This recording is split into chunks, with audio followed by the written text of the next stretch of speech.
Some of those no's will become yeses because suddenly the fear of missing out kicks in. For FOMO. Welcome to Aha Moments with me, Kobi Omenaka. I'm at my most stressed where I haven't given myself space and I'm trying to work. And I'm like, why am I solving these problems? And I go. On today's episode, I'm joined by Ben Keane from Rise. So the gap between income and earning was the same. It just was not at the same level they were spending as before because they couldn't. And the assumption was always you would trade off financial security because you go from corporate job to founder of nothing, you know, your big idea. I first met Ben as part of the Escape the City cohort, and outside of that cohort that I joined, he's mentored hundreds, if not thousands of people into starting their own companies, starting their own startups and scaling their businesses. I've kept in touch with Ben since the Escape the City days and been charting his movement into sustainability and helping sustainability companies raise money and investment. So that's something that's really dear to my heart, and that's why I wanted to speak to him now. That's why I wanted you guys to hear the conversation we just had. Ben, thank you so much for joining me. It's an absolute pleasure to have you on Aha Moments podcast. How are you doing? I'm doing really well. I feel like I'm reuniting with a very successful student. Yeah, so from Escape the City, which was 8 years ago when I joined the cohort then?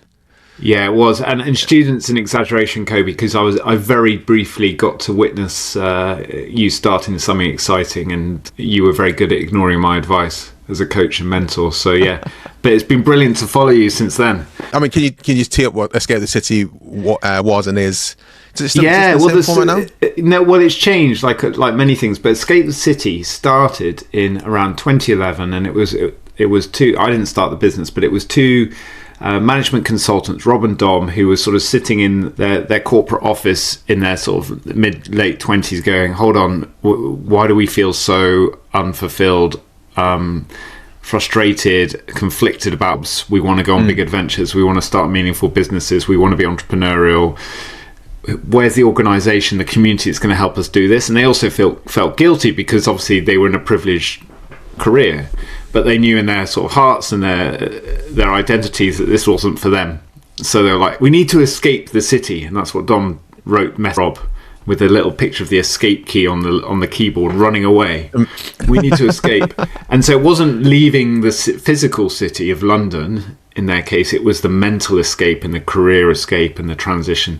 So they started a newsletter, which was a really good lesson for me, was how to create a community from a newsletter. This was 15 years ago now, but essentially top 10 escapes, which were exciting jobs in the world, in your inbox every Monday morning, which is still going.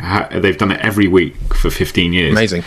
And they built a big audience as a result of that. And even if you love your work like we do, you follow that newsletter because it's just an interesting thing to receive. Like what exciting jobs are there in the world today, from running ecotourism resorts on islands to start a new AI business.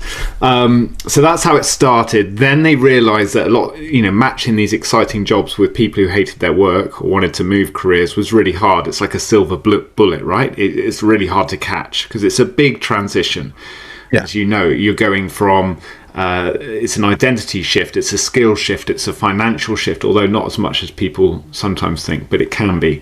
It's all these different things going on, and that takes time. It's not just like changing jobs overnight. So we started running events, then workshops, then weekends, and then it turned into these accelerator programs, which we called the Escape School, which was basically getting initially we ran it out of this sort of dingy co-working space behind the Bank of England, which you probably remember, and we sort of scoop up these unfulfilled professionals off the street and go, come in here for some therapy and like quit your job. So it wasn't a cult, but there were definitely some fun moments where it'd be like, and this person, we get people to stand up, you might remember this, and say, yeah, so I want to quit my really well-paid job, a safe career, and everyone would be like, yeah. And then they do it. No, definitely. And then we managed to persuade people to pay us to do it. Yeah. I mean, it's definitely full of high flyers in the cohorts that the quote unquote high flyers, but also, like I say, the unfulfilled side of things. And I don't think we weren't in a dingy place. We were in the work life. We graduated to a smarter co-working space. Yeah. Yeah. Nice and shiny place. I can't remember, near Farringdon maybe? I can't quite remember. That's right. In fact, I'm going back there for a Rebel Book Club, not the same venue, but Work Life, Clerkenwell. Yeah. Next month. So yeah, that was Escape the City, and it was really fun. And we had about 5,000 people go through these two core programs. One was around the career crazy. change, and one was around startups. Yeah. That 5,000 is a crazy number. Over how long? Over what period of time? Yeah, it wasn't. It was like 6-7 years. Yeah. Okay. Do you remember every single person? Well, I ran 10 of the. I co-led 10 of the cohorts. So we helped with the team build the program, and then got in deep running 10 of the cohorts over a sort of intense 3-year period. I have to say, I really miss it, Kobi. I miss that community building in person regularly over a number of weeks, and we do it on a weekday evening for a few hours, and then weekends. I think it was every other or every third weekend, because people were doing it around their jobs, and that was the whole point, to try and create this momentum for something new. And I followed WhatsApp groups and on LinkedIn, and followed people's journeys like yours, and there's always an update. I think the two surprising things that come out of it is who ends up really going for that big change, because not everyone does. Some people go on those courses or those programs, kind of get it out there, they scratch their itch, and then they realize, okay, maybe it's my position within the company that's not quite right, and I need to do something a bit different. And it gives them the confidence to go into a more entrepreneurial or whatever the role is, but they still want the security of that career path and organization. Whereas others is dramatic change, right? And there's been some amazing journeys. And of course, we define success at Escape the City was like your terms for a career, and the assumption was always you would trade off financial security, because you go from corporate job to founder of nothing, your big idea.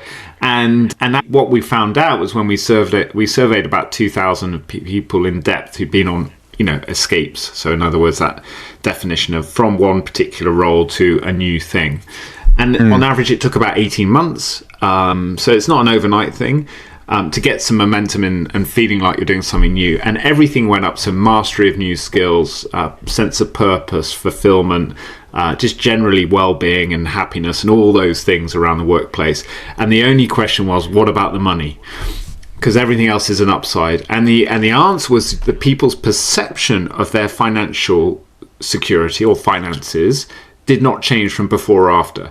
Now, whether it did in reality, in terms of they earned less, but they felt that they were on a path to something bigger, or actually they just adjusted their lifestyle. So the gap between income and earning was the same. It just was not at the same level they were spending as before, because they couldn't. So it was really interesting, kind of like that psychology of the escape journey that people went on. But kind of COVID and that sort of time derailed it a bit. Yeah, understandably so. Unfortunately so as well. Yeah.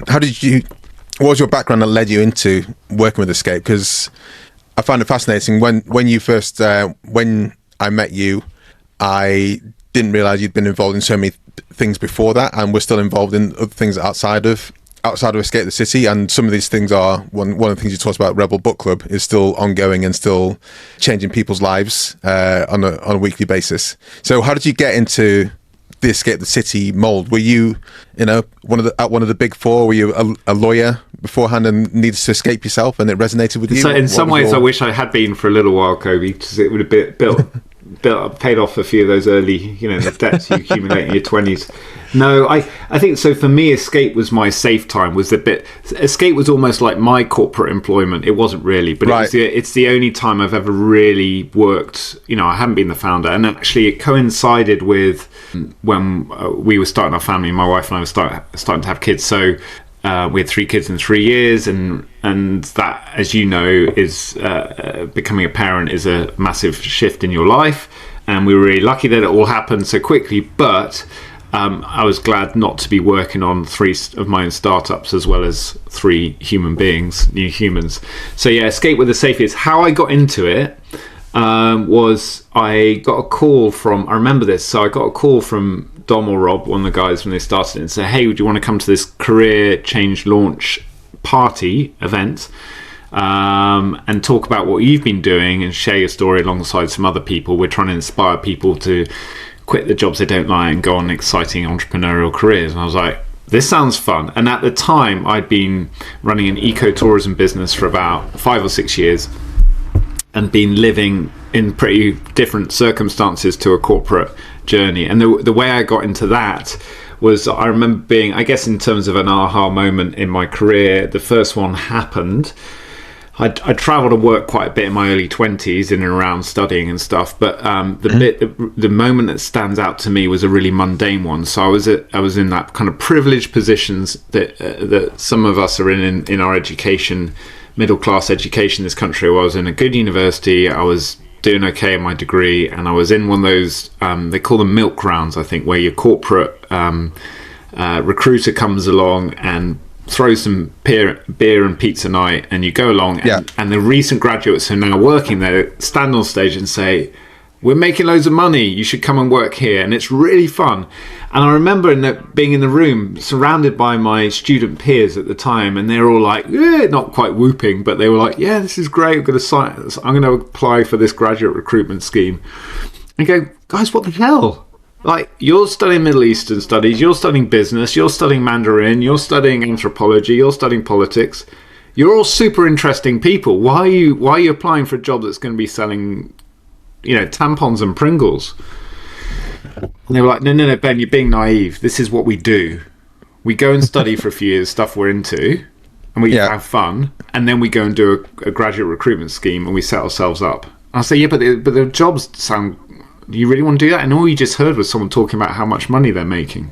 I get real, this is how it works. Anyway, I reacted badly to this offer of a whatever opportunity.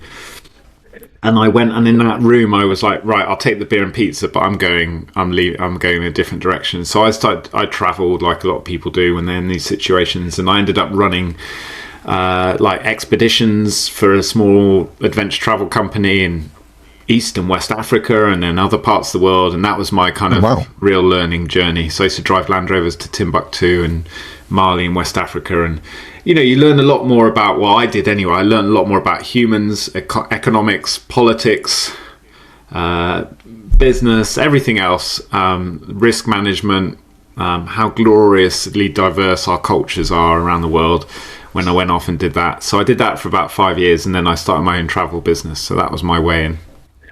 And there's lots of things to pick up there. My beer and pizza events were when Mars and Unilever came to Unilever, because they'd come in with loads of Don Mio, loads of Mars bars you could just take away. So we used to just come in with an empty rucksack and just literally listen to their spiel, and at the same time funneling all the food that would help us survive for 3 months into a rucksack. So thank you very much.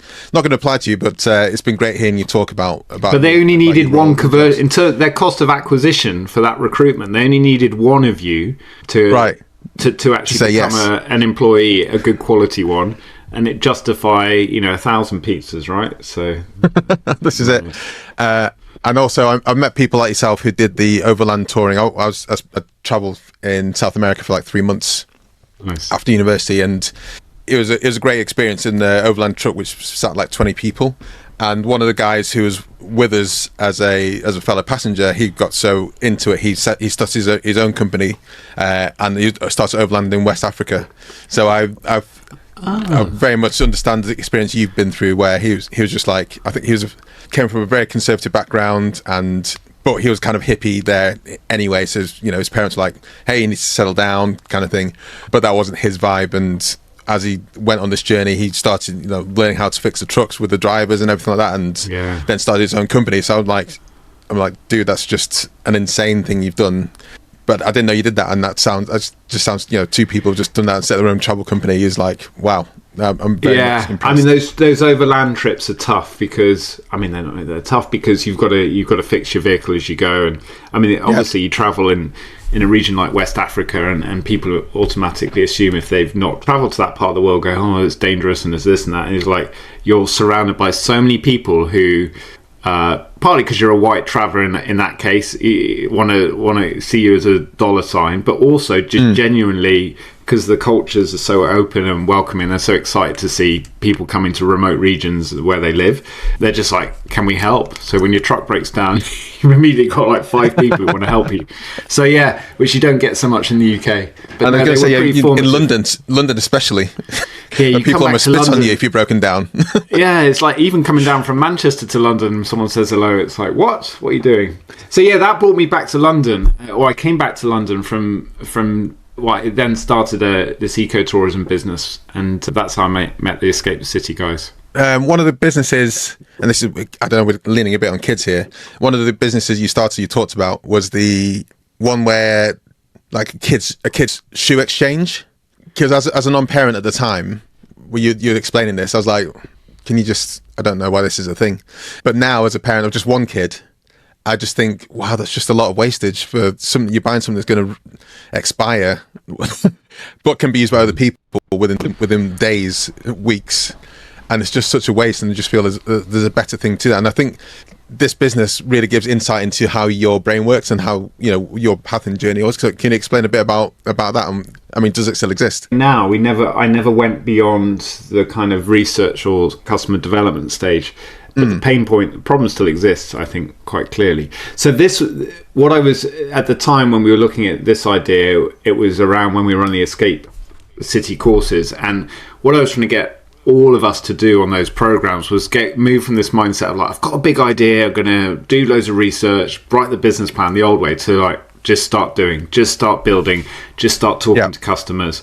And this particular pain point, I just had my first daughter, and I was like, you know, I was going to the high street to buy a pair of shoes for her, and I was like, this is a broken customer experience. You know, you kind of, there's only one shop. We know which one it is. The price, it's really expensive, and I'm like a middle class person here, and it seems expensive to me. So how there must be a lot of families really struggling with footwear. They grow out of their shoes like really, really fast because they're children, and the choice isn't great. And I was like, what? Surely there's like secondhand. Where's the Airbnb for shoes? Where's the, you know, what is out there? And I couldn't really find it. Of course there's secondhand, but like that really work for your children. Where's the shoe that grows with your child's foot? You know, there must be things like this out there. Anyway, so I did some customer research, which was essentially a type form. By the way, 10 years later, still going strong. It was a type form which asked parents questions, which was like how, and this is the key, right? This was the big learning from doing these kind of insights, was not to ask them about what kind of services would they want to buy something like from a rental service. It was to say, what do you currently spend in terms of time and money and stress on children's footwear shopping experiences. And when you hit a pain point like that, as everyone will know, you get a lot of people talking because they're just like, can I tell you, this is like therapy. I'll tell you about buying kids footwear. It's a bloody nightmare. and then you find out this, you know, and I don't know if this is a reflection on who I reached, but the survey spread quite far, and I think got a couple of hundred replies quite quickly. And it was, data points was something like, I remember people were spending, each family was spending £200 to £300 a year on kids footwear. They were really frustrated, like I was, and so I was like, this is Isla's shoe, you know, I call it Isla's shoes, which is my daughter's name, and I was like, this could be the next Ella's Kitchen, you know. And I knew Paul Lilly started that because that's how he started his like organic smoothie company. Okay. And then just by talking to people and then naming it after his daughter and then trying to do something different in the kids' food marketplace and doing it and executing on it brilliantly. So then I was like, okay, I've got this data which essentially says it's a massive pain point, and if you offer something that's compelling and different, you've got an audience. Then we have to sit there as entrepreneurs, and this is almost like you accidentally discover a problem. It's not like I've got this burning idea inside me. It's like I want to launch this podcast company, or I want to build this island ecotourism thing. It's not so much a dream, it's like a opportunity that's surfaced. The important thing at this point is to then go back to what we used to talk about the escape school, which is, does it fit with your good idea criteria, which basically means, does it fit with what really matters to you? Yeah, there's a business opportunity there, but it's also in an industry that I'm interested in, and my motivations are really in line with what this business could become.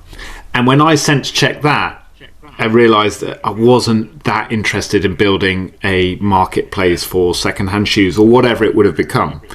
So I would just use it as a case study for customer development. But I think what's so useful for getting to a habit of doing that is you immediately go, is the pain point real? Can can we turn this into a business? And then you can just share it, right? Because there might be someone out there who could find that useful. It's the of getting those, do you remember it's the mum test, right? It's making sure that you ask questions when you're talking to customers in the early days, but throughout your business journey, where they're answering questions about what they've done already, not about what they want in the future. Because if you ask them about the future, Ben, would you buy my subscription to my podcast channel? Oh, Kobi, you're great. I love what you're doing. Of course I'll buy it. So you go away and you spend a shitload of time and money building your podcast product. Then you come back to me and the 50 other people who said, yes, it sounds wonderful, and say, can you sign up now? And we're like, whatever. I've taken no risk, right, as a potential customer. I've just given you an opinion / a lie, because I don't know. You spent all this. You've taken all the risk, and so that's what often happens when we launch businesses. But what we need to do is you say to me, Ben, how many podcasts do you listen to? How much have you spent on subscriptions of similar experiences? What do you like? What do you not like? How does it make your life better? How does it make it worse? Tell me the top 3 features of the things that you really like about this. And then you get these themes of data and actual points where you can go, yeah, cool, we'll zoom in on that. So I think this mistake is still made all the time. So that was the big lesson from the footwear research. I think what you said there is what a few other people have said, in that, and struggles I've had with some clients and customers in the past is, have you spoken to customers? No. And I'm like, well, I could spend a lot of time and money doing stuff, but if we don't know if it's going to resonate, then we're literally like shooting into a gale and hoping that it's gonna hit the target on the other side. But the problem is that you're absolutely right. People continue to make the mistake. The reason why people do that, one, because it's lazy, right? It's the easy way. It's just to not go and do the conversations. But secondly, there are case studies and sort of stories. They're more myths, I think, where people have gone. You take the Henry Ford example. Oh, if we'd asked people what they wanted, we would have had more horses. We wouldn't have built a car. So that kind of vision, when people's egos get carried away and I've got a vision, and we're all encouraged to build our visions, right? And the visions don't depend on what anyone thinks, because they don't know. I've seen the future, they haven't, and I'm going to build it for them. Okay, but I bet you every great visionary, from Henry Ford to Steve Jobs and whoever else you admire now, they had great customer insight, and I bet they were really good at talking to customers. Yeah, 100%. And the second thing you pulled on? Yes, because I know people who have launched their businesses based on Excel spreadsheets and type forms, and you often don't need the MVP or all that time or sunk cost or sunk time into building that first volume of product. It is speaking to people and doing it as simple as you can do. And there might be a way. One term I love is concierging. So you provide the service, even though it's like you doing it yourself, but just checking the process does work, even if it's for, you start with one customer, maybe expand to 10 people before you actually realize that is there something that's actually being solved here before you go out and employ loads of people to build the thing. But a simple spreadsheet has launched quite a few successful apps where they just built it. They didn't know much about Excel or Google Sheets at the time, but they just kind of kept a track of things, slowly worked out how spreadsheets worked, and were able to like cobble things together on their on the kitchen table. And I find that super fascinating, and that's one thing you kind of kept going back on about on Escape the City. Of course, is like strip it down, guys, to like the bare bones. You don't want to spend so much time, don't want to spend so much effort to find that you're going in the wrong direction. Yeah, totally. And sometimes it's a mix, right? Some things you want to go, I'm going to do on instinct, I'm going to do regardless of what the market tells me because I believe in it or it feels right. That's fine, but I think as entrepreneurs, that's almost like our default setting. So to focus good practice on, you're talking this morning about your sugar intake, right? To focus I'm going to focus really hard on not taking sugar, even though I know I need some in my life. Whereas I'm going to focus really hard on talking to customers because that will guide so much. And you can then choose to ignore what they say, right, and go off in a different direction. But at least you've got that. At least you've got that data. I guess the interesting question now is, AI agents. So if I was building a startup course today, Escape the City course, or we were putting something together between us, and we've got this toolkit now, which is essentially you've got something that can help build a product almost straight away, and the expectation is shifting as a result of that. What does that do to the idea of an MVP or a value proposition, a first version? Because I feel like it's just going to, we're going to talk to customers, but we've got to do it in an authentic way. There's going to be a lot of people going to be looking out for, am I being spoken to by an AI or a bot? Am I being sold to by an AI or a bot, or is there humans around this? And we're in this sort of interesting period where there's a lot of excitement around, look how much time and money we can save by using AI agents and tools, versus what does the market really need help with, which are kind of fundamentals. So it's an interesting time creatively, and I also think it's quite messy as well. The first time I heard about you specifically, even though randomly it's from the same person, he used to go to Rebel Book Club and Escape the City as well, but I never tied you two as one of the kind of main protagonists inside it. Was Rebel Book Club, and give me the background behind that, because that's still going, isn't that? Still going strong. And one thing you post about on LinkedIn specifically is how many people, they're reading different books, and it's just something that could also persist during the pandemic. So it's a great thing to keep on going. It survived the pandemic, yeah.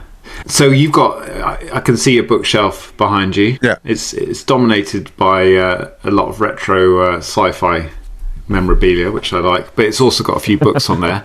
So and I've got a lot of books behind me, but I'm not showing off there. This is our actual Rebel Book Club books. They're real, nice. like books we've actually read as a club over the last decade now.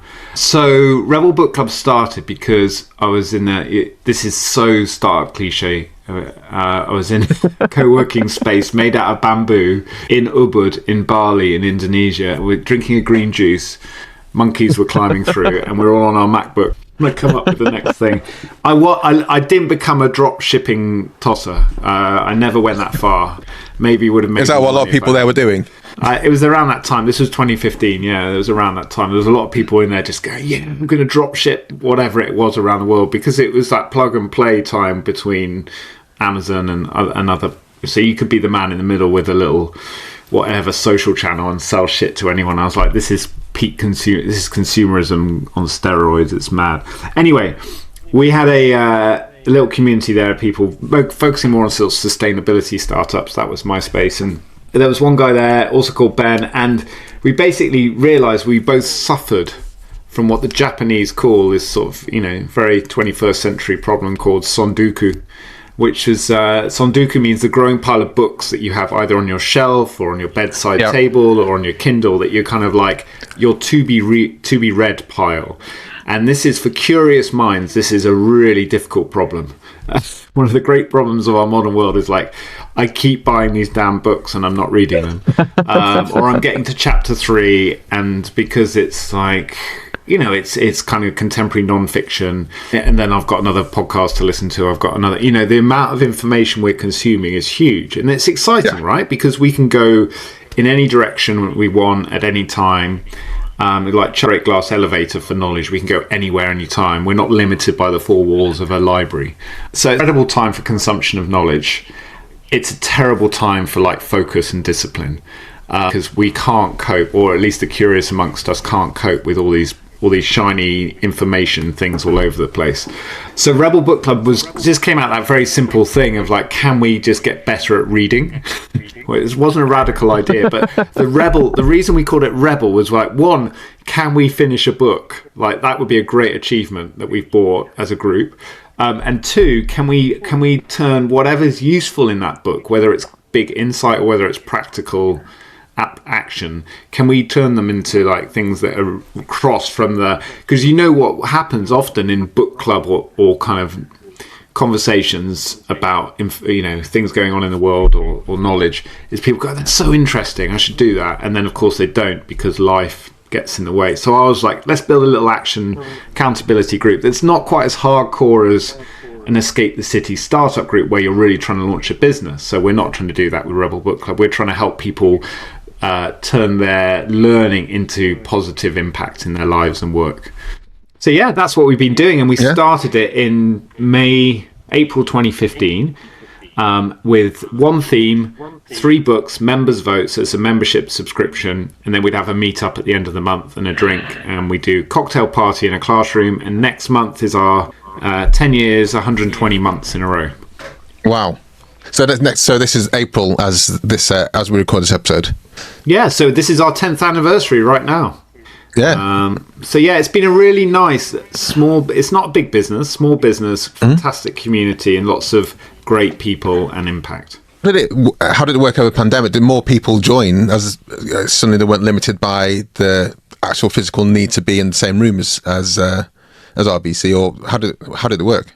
Yeah, so our Rebel Book Club's always been very in-person focused. It's been about, okay, you do your reading and your learning during the month. And by the way, we always recommend the podcast version of the book, or the audio version, or if you haven't got time for that, we say listen to this podcast episode conversation with the author on this topic, because you can still get the same kind of insight as if you were reading. So we're all about diving into the theme rather than forcing yourself to read the book. It's the learning that's important.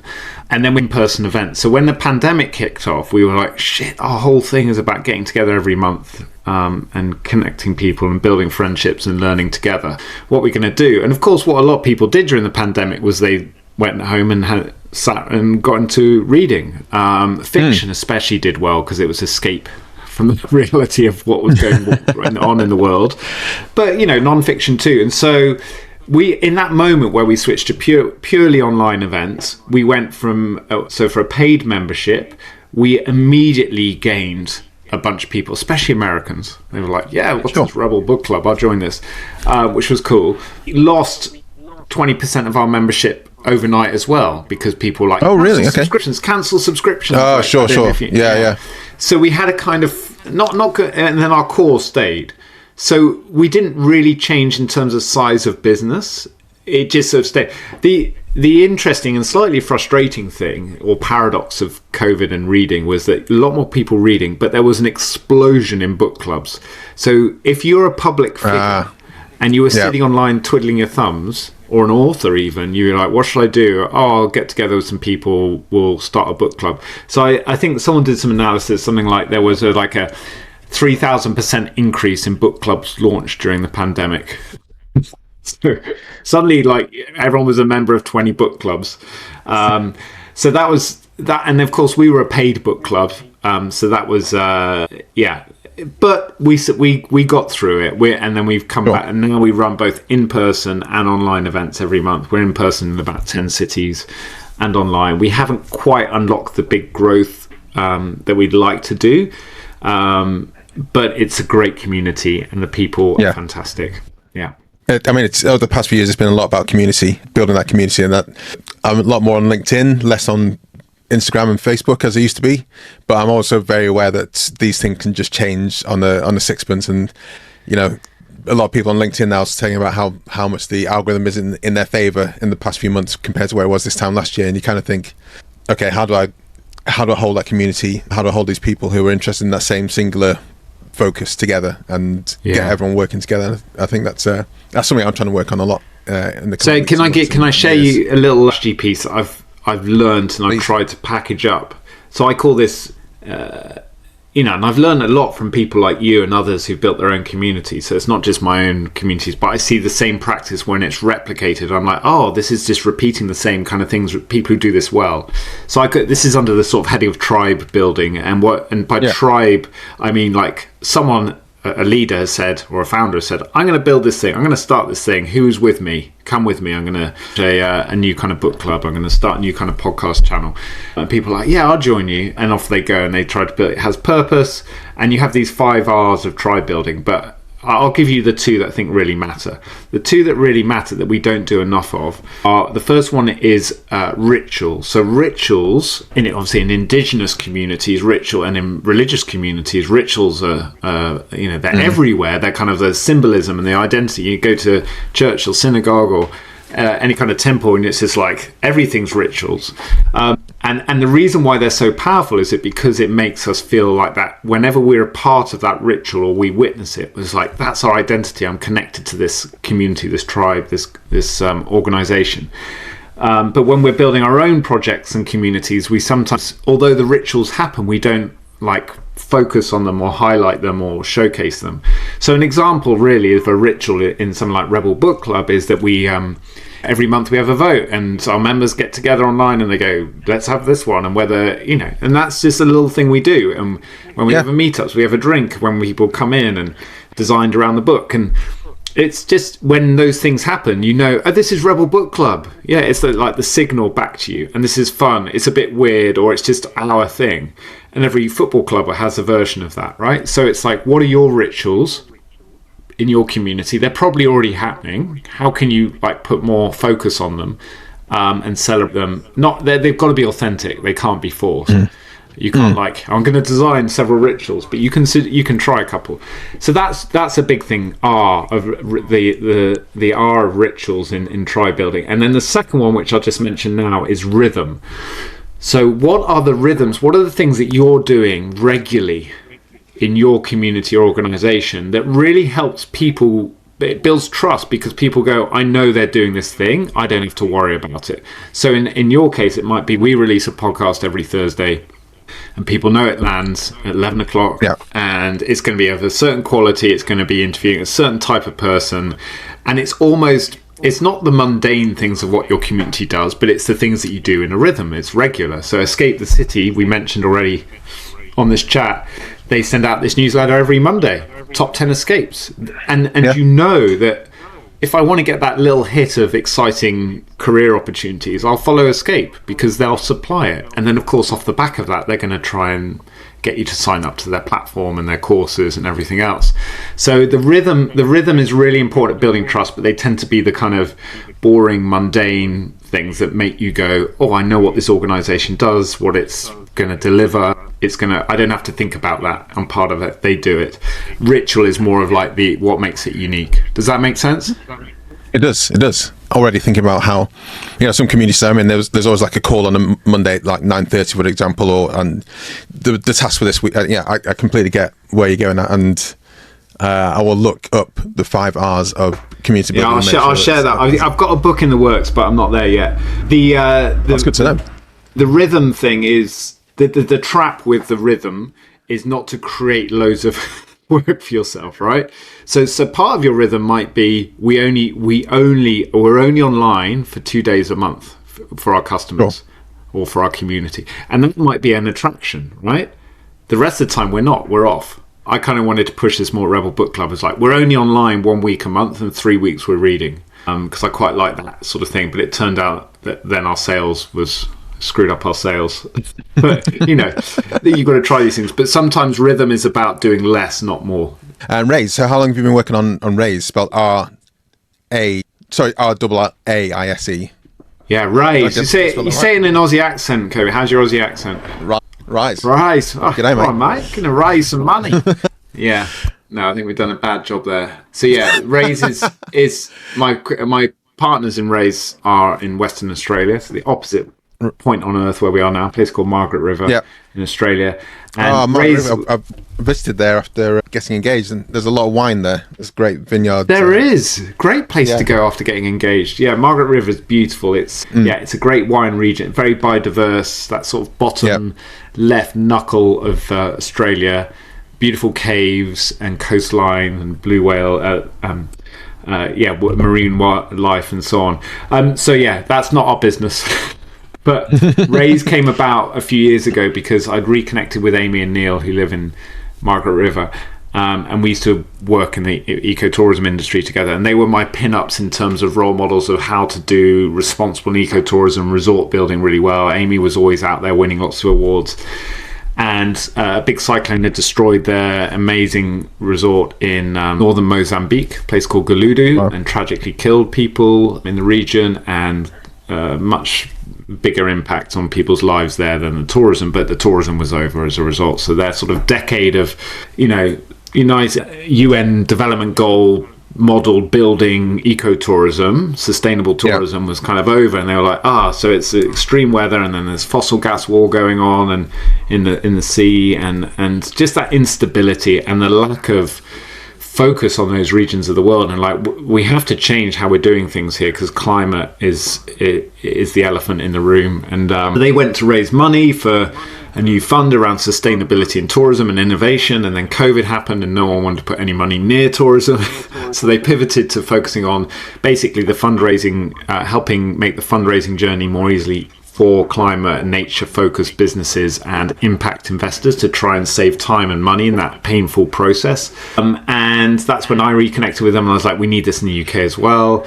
And we've done really well with crowdfunding here, but this kind of space needs more work. So we launched Raise, and that's what we're doing. We're now on like an AI driven platform where for what we call pro planet focused businesses, which covers a lot, but anything that's focused in sort of sustainability, climate and nature, where organizations can come on board or startups can come on board from like early stage all the way through. So that's, pre-seed all the way through to Series A, and they can put their pitch deck live on the platform, and within a minute the AI populates a really great page that then they can have their data room linked to and everything else, and impact investors get matched.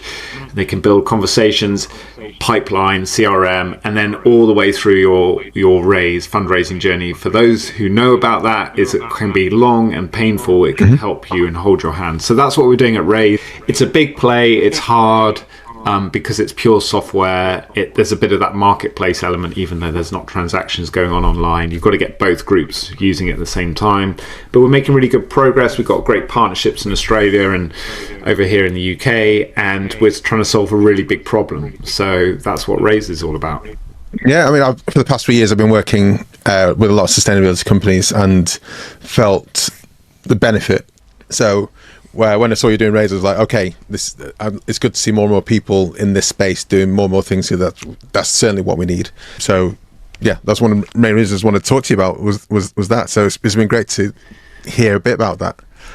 And I think just to build, you're absolutely right, Kobi, and just to build on that, we're obviously in another interesting moment here where geopolitically, kind of like the disruption that's going on and the refocus on security, because there's two wars in the world, and the kind of leadership in the US that we've got, it means that's having a big impact on how a lot of these impact businesses are trying to communicate. It feels like a really difficult moment, right? But underneath all of that, the solutions to all these problems, whether it's heating your home, powering our transport systems, rethinking our food systems, making the world healthier, safer, and more profitable, they all have, there's so many fantastic sustainable solutions out there and innovations. And the business case for them is there. So renewables being the most obvious, right? And so this Overton window, this idea of things that once seemed radical now seem normal, is shifting around everything. So the big Overton window we've seen in our professional careers has been around renewable energy. That's now almost normal. It will be. It's cheaper. It's so much cheaper. We just got to get there faster, and governments are being slow on it, but we'll get there. And the next Overton window will be on things like cultured, lab-grown meats, for example, which will become very normal. So it's a really, like, in terms of innovation and talent, and it's so exciting. It's just we're in this messy middle part at the moment, so we're trying to drive it from our corner of the world. So this podcast is called Aha Moment. It's got 3 questions to ask you related to that. It can obviously draw on anything in your past experiences, in the first one particularly. So can you think of an aha moment for a product or service that you've worked on or a company you worked in that was like the light bulb moment for your customers, and you're like, okay, we need to get them to that point as soon as possible? And how did you find out? How do you get people to that point to hook them in? Yeah, I'm just trying. There's a whole bunch. I'm gonna just briefly think.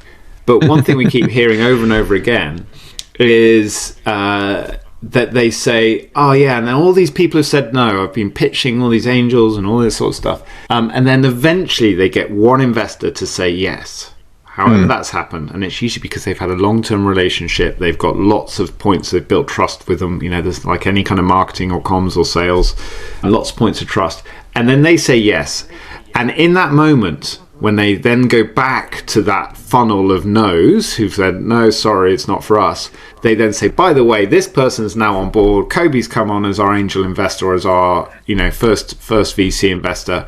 And then a bunch of those no's become yeses, and it's this weird thing. So the aha moment for us is always, if you can get to your first yes, which takes time and effort, and that's what we're helping people with, then some of those no's will become yeses, because suddenly the fear of missing out kicks in for the FOMO, investors. They did like you, but they just weren't prepared to take the lead. So once you get a lead investor, it's like 80, even though it might be worth only 20% of your round in terms of cash, it's worth probably 60, 70% of your round in terms of effort and momentum.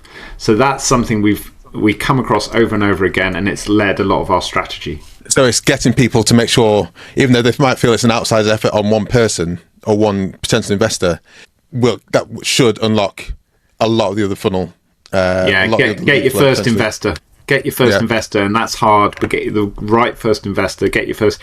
It's a lot more influential than your first sale in a business. So your first sale in a business feels great, but your first investor in a round is game changing. Second question is, what aha moments in a product or service that you love or buy into? I love a buy into.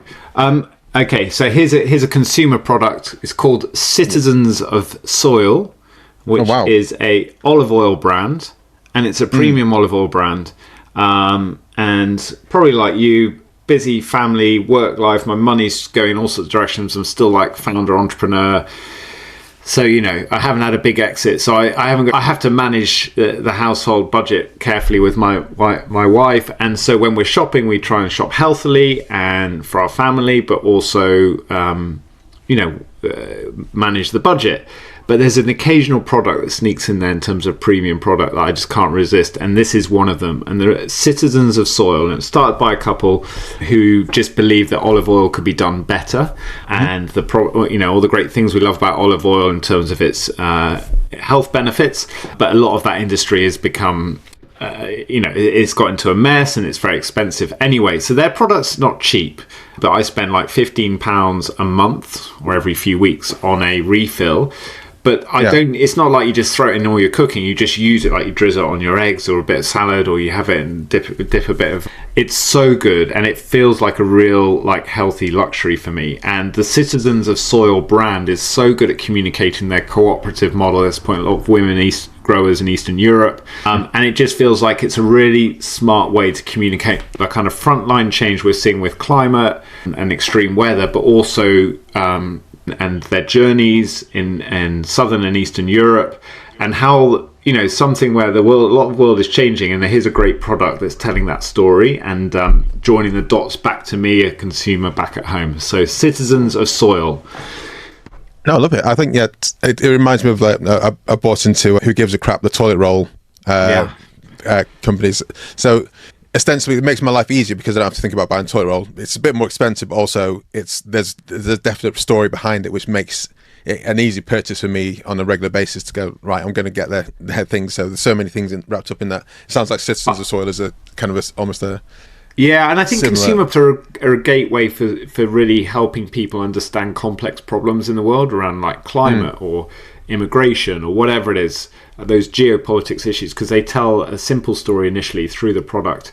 And we're seeing this with a lot of consumer brands, and I'd recommend a really good growing community. There's lots of great communities, but there's one that's kind of bringing all those together. It's called Change Brands, and it's run by a guy he's not the founder of Who Gives a Crap, but he's in the same space, loo roll space. And so check out Change Brands if you're interested in consumer brands that are trying to disrupt industries positively. Will do. And last one is, what life aha moments or life hacks, people might call them, do you have? The boring answer is running, so I'll skip over that because I'm sure that there's enough chat about running, but it's been the consistent thing through my life from age sort of 16 to now my mid 40s. We can talk about it because it's definitely a thing that's impacted my life. But yeah, I mean, if you say it's boring, but is it? Well, I'm just conscious of like people going, "Oh no, another runner." No, so I guess it's not a new thing for me. It's always been there, and that's what's interesting. It's been a companion to me on all the. So it doesn't matter how much my life has changed or where I've physically been. Like I've traveled a lot, especially for my 20s and early 30s. It doesn't matter where I was in the world. In fact, discovering the world through running. Like whenever I get to a new city, I just go out and run. And I get the privilege of being a man doing that. You can't always do that if you're a woman. But yeah, it's just been a constant companion, and I'm still trying to push myself on that, and I run almost every day. So that's been a big thing for me, a big life hack, I guess. The other thing that pairs with that really well is connection with people who are trying to do positive things creatively in the world, and that seems really obvious. But I think a lot of us struggle if we're working remotely at home, we're working on different projects, we turn on the news and we're just like, bloody hell, it's awful, everything is bad. But we also know that that's only a tiny percentage of what's going on in the world, and actually there's so much progress, there's so much great innovation, there's so many good things happening, there's so many brilliant people, and so constantly staying connected to those communities and people that like give you positive energy, your tribes, right? Yeah, 100%. Probably the biggest life hack for me is exercise and people. Well, I think just to touch on the running piece, because I used to do a lot of running as part, especially when I did a lot of triathlons, and then pandemic hit, first kid hit, then I was off at 4 years without any running, and then I had a knee operation. So when I started running again, I was lamenting, probably focusing on perhaps the wrong bit, in that I wasn't as fast as I used to be. Things were way harder than they used to be. And like yourself, I'd land in a new city. The first thing I'd do is go out for a run for like an hour, check it out, come back, and then be like, okay, guys, let's go over here because there's some interesting stuff over here. They'd be like, what have you been doing? How have you found this place? I just went for a run. Didn't know where I was going, and came back, and then I had the kind of city kind of mapped out, and I absolutely loved that. What I love, which you don't get on the bike, I love cycling too, but you don't get on the bike with running, is you get a sense of direction and place. Yeah. Because you're moving, and you can cover some decent ground, a few kilometers, right? It's not just like a walk. And so you get a sense of like, oh, I know that pizza place is there. I've got that bar that looked like a good vibe, or I know that's where we get to the station. I had the same conversation. She's like, how do you know this stuff? You've only been out an hour. I was like, well, had a good look around. So yeah, I'm totally with you on that. It's a great way to discover somewhere. It is, yeah. From like parts of Chile to Melbourne, and like we need another episode. We do, yeah. One of my favourites was I landed in Paris for the first time since I was 11. I was out for 2 hours, and I was just like, wow, the city's amazing. And then took my friends on a similar tour. But then now I'm slower, things hurt a bit more. But I just want to get back to that stage where I could just leave the house and not really have a thought in the world. Whether I didn't know if I was going to be out for 20 minutes or 2 hours, just be outside and in the vibe of in my own headspace, which I'm not there now. So I'm less focused now on the speed and the pace, but I want to get to a stage where I was like just enjoying being outside no matter what the weather was. And I'll let you know when that happens, because hopefully it's getting there. Yeah, it definitely. Two last quick thoughts related to running and life. Sure. One is I'm totally with you in terms of process. It's like, and you get this, you can do this with walking or other kinds of meditation, but that sort of, ideas settle, your brain reorganizes things, sleep does this as well, right? And it just figures things out. Your subconscious figures shit out, but you need to give it space. If you don't give it space, I'm at my most stressed where I haven't given myself space, and I'm trying to like work, and I'm like, why am I solving these problems? And I'll go for a long run, go away for half a day, whatever it is, and I'm like, I got some clarity. And then the other thing is, it's just, it's just like I have more energy after I've exercised, which is a 100%. Counterintuitive thing. So yeah, it's always it's not. I mean, that works. I need to sleep less when I'm exercising more. And I'm just more naturally buoyant when I exercise more. And I'm conscious we're now becoming annoying to the listeners. Yeah, I try not to say the word exercise because I think it puts people off. But move your body in ways. Ben, are you happy for people to get? Yeah, that's it. Are you happy for people to get in contact with you on LinkedIn and raise? I bet, Kobi, I'm expecting a tsunami of great connections off the back of this. That's what I guarantee. It's so good to catch up with you, and thank you. No, it's been great. It's been great to hear your story, and some of these points we should have had over a few beers, 6 or 7 or 8 years ago when we first met. But it's been great to have him now. You've gone on and done some brilliant stuff. Thank you very much, guys, for listening. Thank you very much, Ben, for joining me on this conversation. It's been a pleasure to re-engage with you, and it's been a pleasure to you guys who are listening, hopefully, to hear what Ben has to say. It all goes down to first principles. Please do make sure you're talking to your customers. That is the very, very first thing you do. Second thing, of course, is to don't spend so much time and money making that MVP. I'm sure there's lower cost ways, lower barrier ways to make sure that you can get an idea off the ground and get it validated. If you'd enjoyed this episode, please do go back and listen to some previous episodes and subscribe so you can hear oncoming episodes both on YouTube and whichever podcast app you're using to listen to this on.